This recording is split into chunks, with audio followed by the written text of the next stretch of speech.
Fala, nação! Tá começando mais um Eu Só Falo de Flamengo.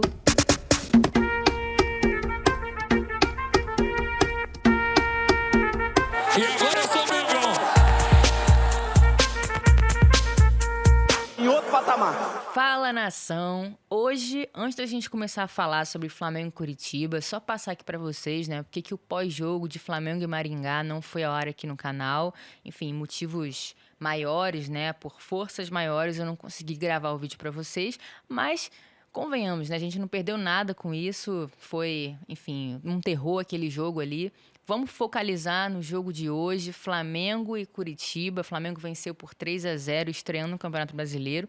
E a gente teve muitos fatos importantes nesse jogo. Acho que a gente pode comentar aqui, obviamente, primeiro sobre a chegada do novo técnico do Flamengo, o Sampaoli, que estava no Maracanã, chegou hoje ao Rio. Outro fato importante foi a chegada da delegação do Flamengo ao Maracanã, né, que cumpriu ali com a tradição, né, aquele ritual ali de cumprimento ao seu Denir, né, que fica ali esperando os jogadores chegarem ao vestiário. Sempre muito bonito ver, né, o carinho dos jogadores com o seu Denir. E eu acho que isso, de certa forma, contagia os jogadores, né? Ser recebido por aquela personalidade histórica no Flamengo, né? Eu acho que hoje, quando eu assisti essa chegada dos jogadores, já demonstrava já que a energia do ambiente estava um pouco diferente. E o Gabigol, nosso camisa 10, que não marcava 10 jogos, estava numa seca danada, a maior seca do Gabigol com a camisa do Flamengo. Marcou seu gol hoje, converteu uma cobrança de pênalti e chegou a mais um recorde quebrado aí nessa história que ele está traçando no Flamengo, né? E se tornou o 10º maior artilheiro da história do clube. É muita coisa, né? Pouca coisa isso não. E falando em 10, depois de 10 meses sem jogar, Bruno Henrique voltou a atuar. Foi muito emocionante, foi muito legal ver tudo que aconteceu ali, o caminho, né, que o Bruno Henrique faz, desde que a torcida começa a pedir para ele entrar ali no segundo tempo, até ele ficar ali na beira do campo e os jogadores do Flamengo chegam ali perto, né, e começam a aplaudir o Bruno Henrique. O Gabigol tem um momento ali que ele mostra pro Gerson que ele tá arrepiado, né.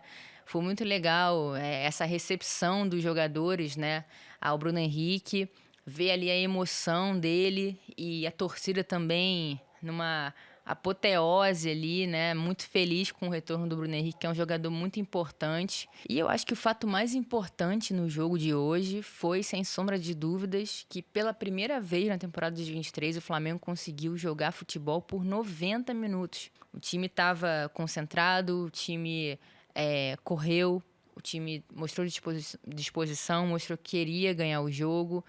E a partir disso, a gente teve um time minimamente organizado que conseguiu controlar o jogo no primeiro e no segundo tempo. Um time que foi mais ofensivo, que estava com fome de fazer gol, né? E óbvio que defensivamente o time ainda tem muitas falhas. No meio a gente tem muitas lacunas ainda. Alguns jogadores ainda não estão fisicamente no lugar que eram para estar nesse... Já, a gente está encaminhando já para o meio da temporada, né? Mas, enfim, nesse início de temporada. Tecnicamente, alguns jogadores também ainda precisam evoluir mais. Mas é um outro Flamengo comparado com tudo que a gente estava vendo ao longo desse 2023 aí. E eu acho que, principalmente a disposição, o fato dos jogadores terem demonstrado vontade de jogar, é isso que a gente quer, independentemente se o jogo vai se apresentar de forma fácil, de forma mais complicada. O fato dos jogadores mostrarem que têm disposição, que estão com vontade de ganhar, terem sede de ganhar, né? É isso que a torcida do Flamengo pede. É isso que essa camisa exige, né? Então, tomara que tenha sido uma virada de chave, né? E hoje o jogo teve uma coisa bizarra, protagonizado ali pelo árbitro, que marcou uma falta fantasma, inexistente, do Bruno Henrique, em cima ali do defensor do Curitiba. Na jogada que o Bruno Henrique consegue recuperar a bola e toca para o Everton Ribeiro toca para o Pedro e o Pedro faz o gol. Bom, o árbitro viu, assinalou falta nesse lance e o que poderia ter sido ali a primeira participação direta do Bruno Henrique em gol já na sua volta, né, aos gramados, foi anulado, esse gol foi anulado por uma falta bizarra que o árbitro marcou em cima do defensor do Coritiba. E aí, falando sobre os destaques, né, positivos do jogo, a gente teve mais uma vez uma boa partida do Ayrton Lucas, que tem sido o melhor jogador do Flamengo na temporada. Já falei isso aqui já algumas vezes. É muito legal ver esse início de temporada do Ayrton Lucas. Eu não duvido nada que daqui a alguns tempos ele esteja na seleção, porque, afinal de contas, laterais tem sido uma lacuna da seleção. Eu acho que o Ayrton tá merecendo aí uma vaguinha. Óbvio que ainda tem muito chão para percorrer, mas grande temporada faz o Ayrton Lucas. E a gente pode falar aqui também do excelente jogo do Léo Pereira, né? O Léo Pereira tem que ser titular nesse time, né? Aliás, essa dupla de zaga, Fabrício, Bruno e Léo Pereira, na minha opinião, é a dupla de zaga do Flamengo, passam muita segurança, além de ter uma boa saída de bola, né? Então, acho que une ali o melhor dos mundos. Quando eles estão bem, muito concentrados, são jogadores muito importantes para o Flamengo. E a gente pode falar do Gerson, que, na minha opinião, fez a sua melhor partida pelo Flamengo desde o seu retorno, né? Não foi uma grande partida, mas ele se mostrou muito mais concentrado, com muito mais disposição, correu, né? Foi um jogador importante e bem participativo ali no meio-campo. E a gente pode falar da boa partida que fizeram Wesley e Matheus França, né? Os meninos ali, muito participativos, né? Sempre propositivos e sempre agudos nas jogadas, sem medo de errar, né?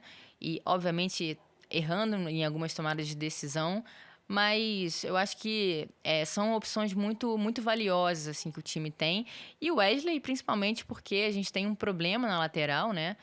O Varela, que não consegue... Um jogador de Copa do Mundo, né? Um jogador de seleção uruguaia, mas ele não consegue se firmar no Flamengo, ainda não conseguiu ter uma sequência razoável, né? Com a camisa do Flamengo.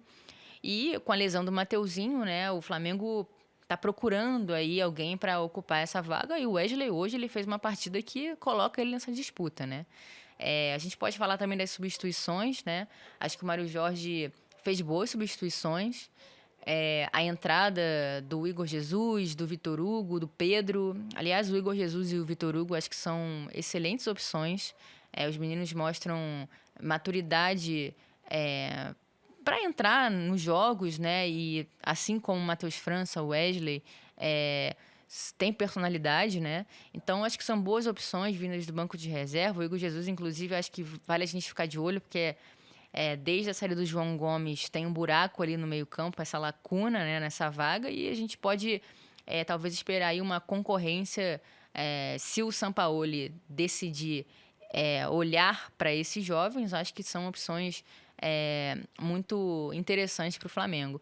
E o Pedro, né? O Pedro, mais uma vez, um jogador que não precisa de muito tempo dentro do jogo. Alguns minutos são suficientes para ele deixar o gol dele na partida. Muito decisivo, muito técnico, né? A jogada ali não é uma jogada fácil, né? Ele tem ali uma área pequena para conseguir dominar e driblar e fazer uma tabela ali para fazer aquele lindo gol de cavadinha. Pedro é um craque de bola. E vamos ver como é que o Sampaoli vai se virar, né? Para entender como é que ele vai escalar esse ataque com o nosso artilheiro da temporada, um jogador que está sendo muito decisivo, está deixando gol jogo após jogo. E o Gabigol, que não faz um início de temporada bom pelo Flamengo, mas é o Gabigol. Destaques negativos, acho que não tiveram muitos no jogo de hoje. Acho que a gente pode falar do Everton Ribeiro, que estava numa frequência diferente dos demais jogadores do Flamengo. Tecnicamente, o Everton Ribeiro não é aquele jogador que a gente se acostumou a ver e que a gente sabe que o Everton Ribeiro né? Independentemente de idade, todo mundo fala que o Everton Ribeiro já não rende tanto mais por conta da idade mais avançada, né? 34 anos. Mas eu acho que para um jogador que já foi testado ao longo dessa temporada em posições diferentes, com mais obrigações defensivas, menos obrigações defensivas, o Everton não entregou em nenhum desses jogos. Mas tá na hora de rançômetro e o ranço do jogo de hoje vai pro Marinho.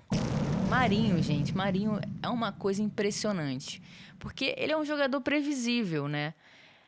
Parece que a gente está assistindo um loop do Marinho. A gente já sabe o que vai acontecer. Se a gente fosse apostar aqui, a gente ia falar, né? Falaria que o Marinho vai entrar no jogo e ele vai entrar com muita vontade, vai fazer uma falta, ganhar cartão amarelo, vai tentar uma jogada de profundidade cortando para dentro da área para tentar chutar de longa distância e vai ficar tanto com a bola no pé, vai prender tanto a bola, vai ser tão fominha que alguém vai roubar a bola dele de forma fácil e ele vai proporcionar um contra-ataque ou ele vai ficar caído no chão fingindo que foi falta.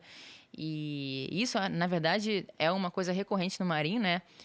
Qualquer jogada que ele perca a disputa, ele fica caído, como se tivesse sofrido uma falta brutal, né?